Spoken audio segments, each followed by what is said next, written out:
China ने दिमाग लगाया कि हमको कस्टमर जाए भाड़ में। सबसे बेहतरीन सामान कहाँ का आता है? जापान का। देखो, जब बड़ा शिपमेंट लाया जाता है ना तो उसका कंसाइनमेंट होती है, कुछ रूल रेगुलेशन होते हैं। 200 रुपया बच गया, 10 लाख बच जाएगा। जो यहाँ तौलिया 300 का देगा, चाइना में 90 रुपया का देगा। तो अमेरिका का एक कंपनी जापान से सामान मंगा रहा था, क्रॉकरी, बर्तन। कंसाइनमेंट में एक शर्त रखा था कि हम 5% से ज़्यादा अगर कोई चीज़ टूट गया तो हम एक्सेप्ट नहीं करेंगे।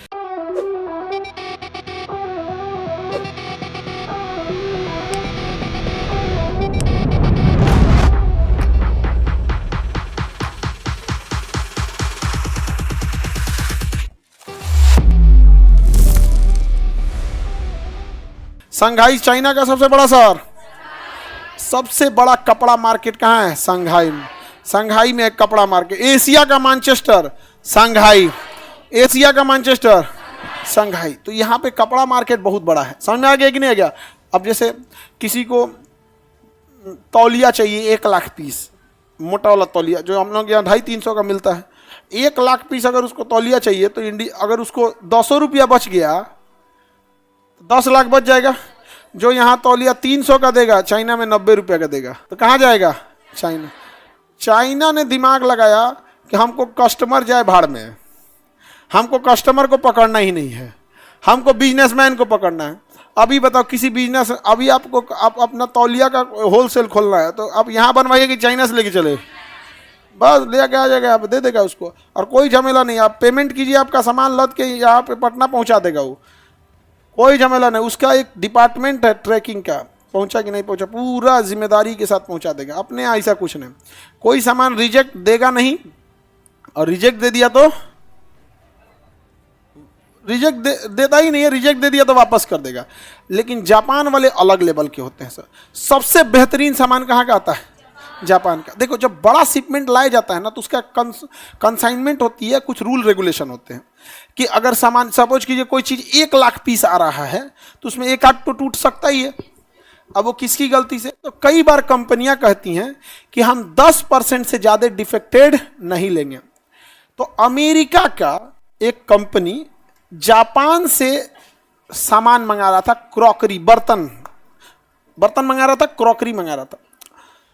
लगभग 2 से 2.5 लाख क्रॉकरीज, वो ये चीनी मिट्टी के बर्तन में नहीं होते हैं क्रॉकरी। उसने कंसाइनमेंट में एक शर्त रखा था कि हम 5% से ज़्यादा अगर कोई चीज़ टूट गया तो हम एक्सेप्ट नहीं करेंगे। 5% से ज़्यादा टूटा नहीं होना चाहिए। तो उसने लिखा था कि हमको इतना सामान चाहिए, लेकिन टूटा हुआ बर्तन 5% से ज़्यादा नहीं चाहिए। समझ में गया? जापान ने उसे भेज दिया।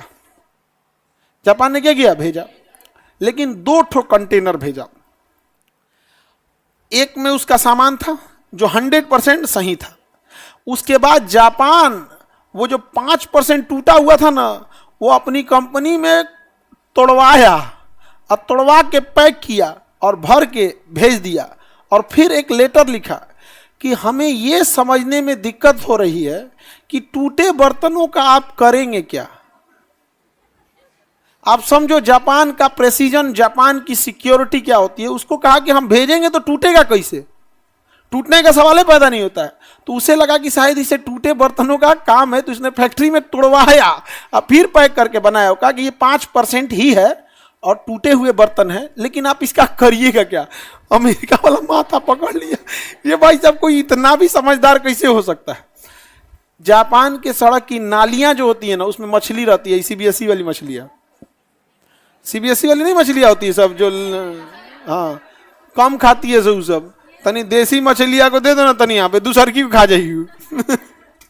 तो यहाँ पे शंघाई पूरी दुनिया में मैनचेस्टर कपड़ा उद्योग के लिए, ग्वांझाऊ और शेंजिंग ये इलेक्ट्रॉनिक के लिए। कंप्यूटर का दुनिया का सबसे बड़ा मार्केट कहाँ है? वुहान में।